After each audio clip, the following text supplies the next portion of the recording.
Hello दोस्तों, स्वागत है आप सभी का learn and get YouTube channel में एक बार फिर से। दोस्तों, हम अपने हिंदी साहित्य के बारे में बात कर रहे थे। हिंदी साहित्य में हमने बात करी थी, किस बारे में बात करी थी? हमने उपन्यास के बारे में। उपन्यास का हम उद्भव और उसका विकास देख रहे थे। यहाँ पर उद्भव के अंदर हमने ये देखा कि हिंदी का उपन्यास है, उसकी शुरुआत कैसे हुई। इसमें ये जाना था पिछली वीडियो के अंदर हमने, ये दूसरी वीडियो है हमारी हिंदी उपन्यास के बारे में। पिछली वीडियो के अंदर हमने जो जाना था उसमें ये देखा था हमने कि हिंदी में जो उपन्यास की शुरुआत होती है वो बांग्ला भाषा से होती है। बांग्ला भाषा में कहाँ से आता है? ये अंग्रेज़ी भाषा के माध्यम से आता है। ठीक, तो यहाँ पर ये चीज़ होती है। और हिंदी के जो विकास खंड है, कालक्रम है, उसको हमने 3 हिस्सों के अंदर बांटा था। यहाँ पर पहला तो कालखंड ये आता है पूर्व प्रेमचंद युग, मतलब जब प्रेमचंद ने कहानी लिखनी मतलब उपन्यास लिखनी शुरू करते उससे पहले का युग जो है यहाँ पर।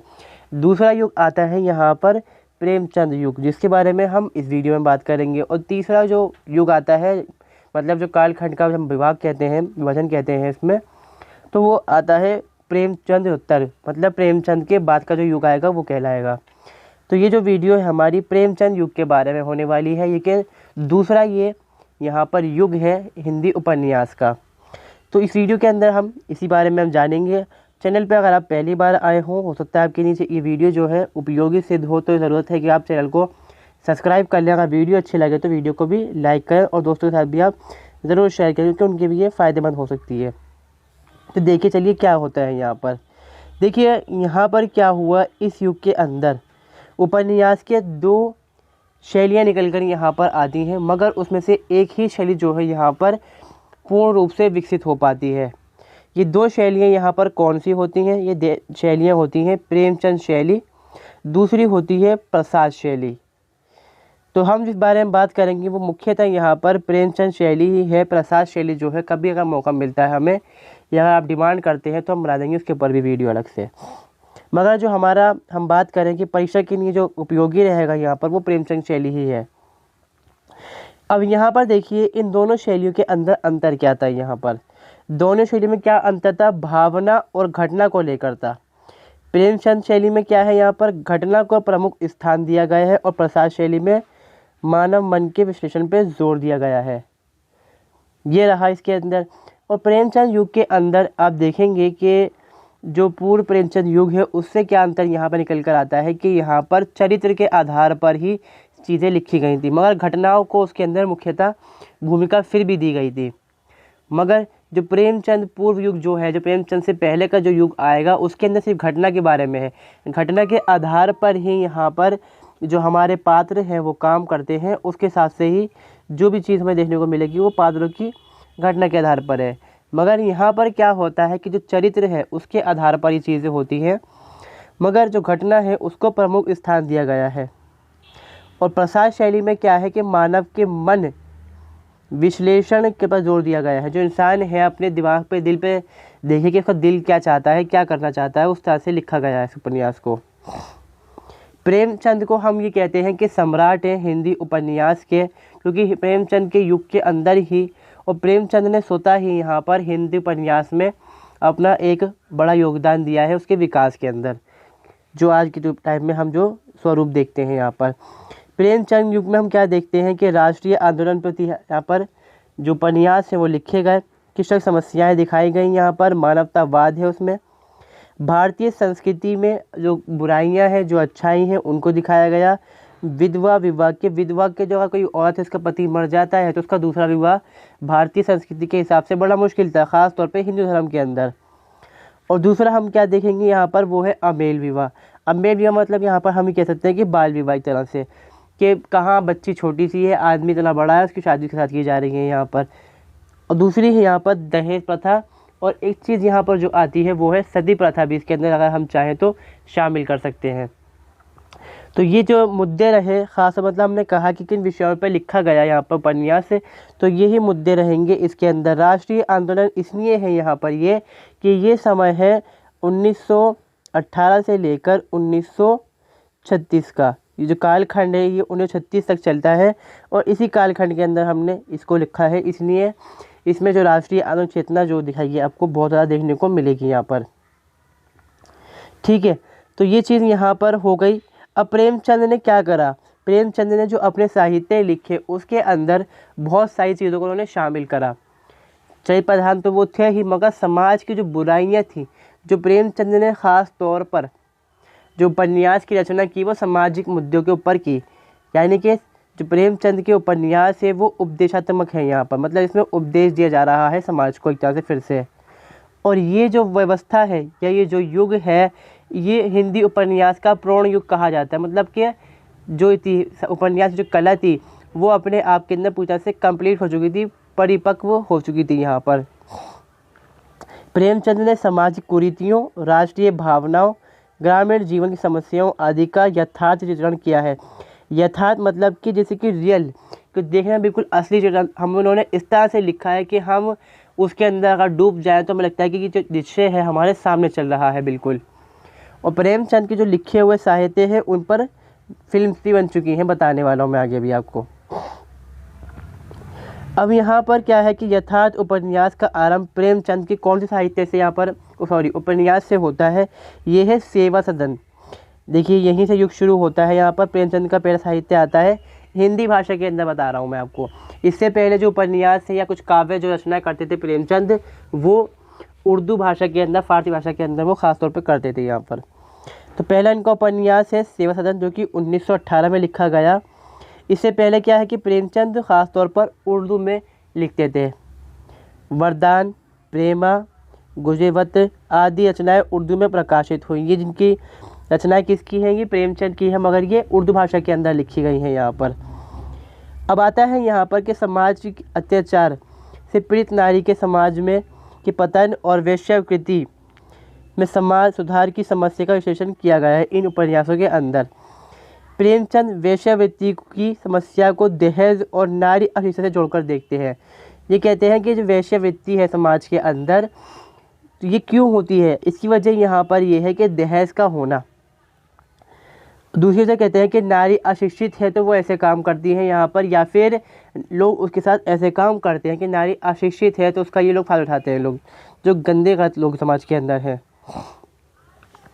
इसी चीज़ को उन्होंने अपने साहित्य जो सदन, यहाँ पर इसका नाम है सेवा सदन, उसमें दिखाया है कि स्त्री शिक्षा के अभाव में किस प्रकार पूरा परिवार टूटकर बिखर जाता है। अगर कहते हैं ना, अगर स्त्री माँ पढ़ी लिखी है तो जो उसके बच्चे होंगे पढ़े लिखे बनेंगे आगे चल के, वो भी अगर शिक्षित हैं।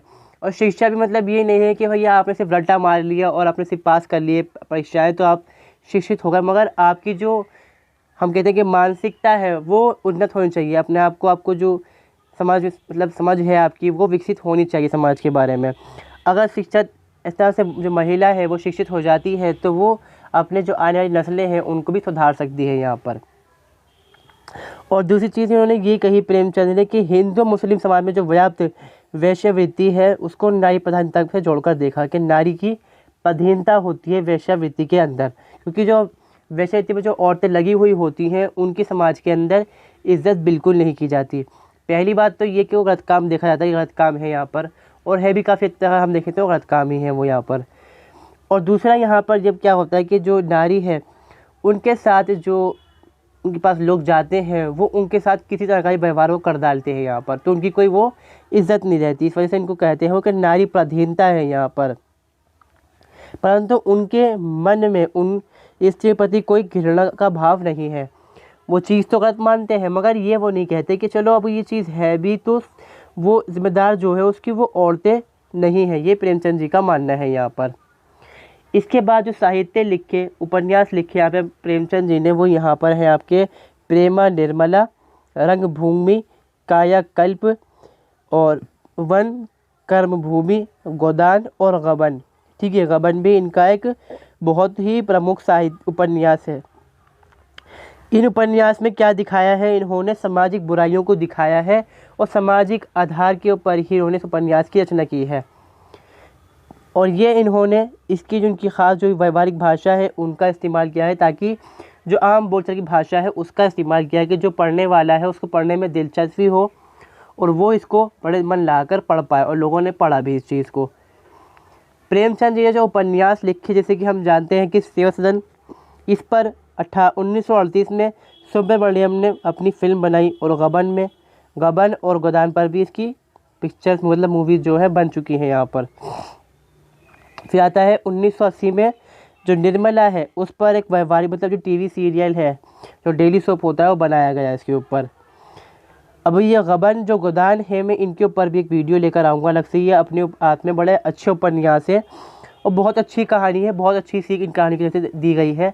अगर आप चाहें तो यूट्यूब पे जाके इनकी जो मूवीज़ हैं या फिर फिल्म बनाई गई हैं वो जाके देख सकते हैं, वो अपलोड हो चुकी हैं वाकई में, और फ्री में देखने को मिल जाएंगी आपको।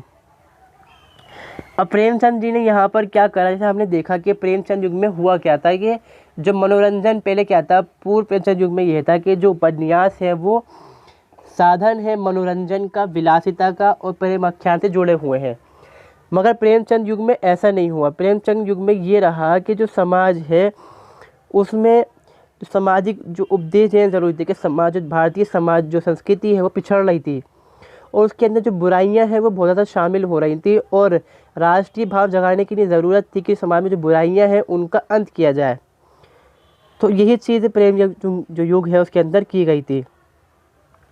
प्रेमचंद जी का यहाँ पर यह मानना था कि जो साहित्य है उसे खरा बनाया जाए, कि जो साहित्य के अंदर मनोरंजन है, विलासिता है, वो चीज़ रहे, मगर जो ख़ास चीज़ है सामाजिक हो, ऐतिहासिक हो, ये चीज़ें ज़्यादा से ज़्यादा उसके अंदर शामिल की जाए यहाँ पर। अब जैसे कि इनका साहित्य है निर्मला। निर्मला में क्या दिखाया गया, अमेल विवाह और जो दहेज की समस्या है उसको दिखाया गया कि कैसे एक छोटी लड़की की शादी एक बड़े आदमी से कर दी जाती है और शादी के बदले में जो शादी में दहेज की मांग की जाती है, जिस वजह से जो लड़की है वो परेशान हो जाती है, जिसके घर वाले हैं वो दब जाते हैं कर्जे के तले। फिर आती है रंगभूमि। रंगभूमि क्या दिखाया गया, यहाँ पर समाज के विभिन्न वर्गों के का एक साथ विभिन्न रूप से चित्रण किया गया है कि समाज के अंदर जो विभिन्न वर्ग हैं, यहाँ पर ऊंच जात हो, नीच जात हो, या कोई धर्म के आधार पर जो बंटवारा है समाज के अंदर, उनको अलग अलग रूप के अंदर दिखाया गया है। और इस तरह दिखाया गया है कि ये जो वर्ग है समाज में फूट डालते हैं और हमारा भारतीय समाज वैसे पिछड़ रहा है यहाँ पर। और ये भी दिखाया गया है कि जो देशी रियासतें हैं वो ब्रिटिश साम्राज्य के साथ मिलकर जो भारतीय जनता है उन पर कितना अत्याचार कर रही है, कि उन पर कितना ज़्यादा कर्ज का बोझ डाल रही है यहाँ पर। इसी चीज़ को वो आगे दिखाते हैं अपने दूसरे उपन्यास के अंदर, तहरीर के अंदर। वो दिखाते हैं कि जो जागीरदारी प्रथा है उसमें क्या है कि जागीरदार है और जो रियासतें हैं, जागीरदार पैसा उनसे लूटता है किसानों से, और जो रियासतें हैं उनको वो दे डालता है, और जो रियासतें हैं वो अपने उत्सव त्यौहार बनाने में उस पैसे का अंधाधुंध खर्च करती है, और जो गरीब जनता है वो गरीब पे गरीब होती जाती है और वो दबती है यहाँ पर। प्रतिज्ञा जो उनका उपन्यास है उसमें दिखाया गया है आर्य समाज की सुधारवादी दृष्टि और सनातन हिंदू दृष्टि के माध्यम की जो दो मूल्य दृष्टि में द्वंद्व को दर्शाया गया है, कि जो इनमें आपस में टकराहट है यहाँ पर।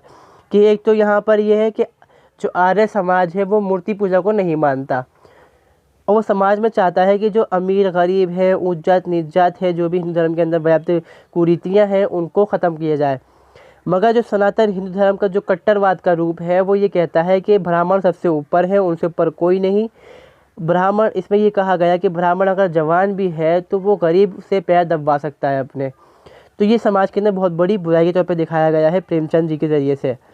तो यही चीज़ ये दिखाते हैं कि ये आर्य समाज है और जो सनातन कट्टर हिंदू धर्म का जो रूप है वो किस तरह से एक दूसरे के खिलाफ है यहाँ पर, और किस तरह से वो दूसरे को काउंटर करते हैं। मतलब यहाँ पर गबन में क्या दिखाया गया है, गबन में कई सारे किरदार दिखाए गए हैं। वैसे तो इसमें जो मुख्य किरदार है वो है रामनाथ का और उनकी पत्नी का। जो उनकी पत्नी होती है उनको चाहिए होता है डायमंड्स का हार यहाँ पर, जिसको चंद्रहार कहा गया है, जो कि बहुत महंगा होता है।